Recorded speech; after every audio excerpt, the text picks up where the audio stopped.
Vous envisagez de vendre votre fonds de commerce, quel réflexe vous devez avoir impérativement? Bonjour, je m'appelle Dabia Chalal-Fertan, je suis avocat au barreau de Paris au sein du cabinet LDCF Avocats. J'exerce essentiellement en matière de droit des sociétés, droit commercial et droit social. Tout d'abord, vous devez vous intéresser à votre bail commercial.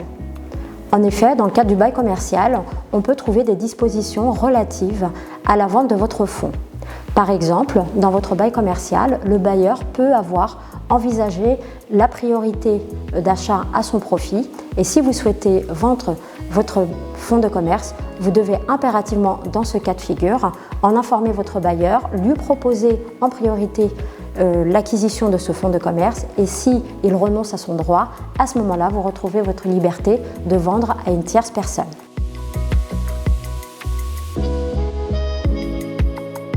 Lorsque vous avez enfin trouvé votre acquéreur, il faudra passer à la phase de rédaction des actes et le premier acte fondamental, c'est le compromis de vente. Dans le compromis de vente, on va prévoir un certain nombre de conditions et notamment ce qu'on appelle des conditions suspensives. Les conditions suspensives sont des conditions qui vont nous permettre de savoir si, passé un certain délai, on va pouvoir réaliser de manière définitive la vente. Par exemple, une des conditions suspensives que vous devez certainement connaître, c'est celle de l'obtention d'un prêt bancaire.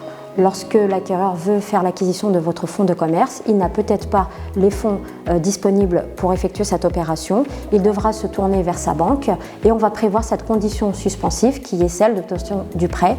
Soit il obtient son prêt et vous pouvez aller au bout de l'opération, soit il n'obtient pas son prêt et l'opération est caduque. Lorsque toutes les conditions suspensives sont levées et que ça se passe bien et qu'on souhaite mener l'opération à son terme, on va signer un deuxième acte qui est l'acte de vente définitive et à ce moment-là, l'acquéreur du fonds de commerce devra payer au vendeur du fonds de commerce le prix de vente. Attention toutefois, vous devez savoir que le vendeur n'aura pas immédiatement à sa disposition les fonds qui proviennent de la vente dans la mesure où cette somme va être bloquée un certain temps.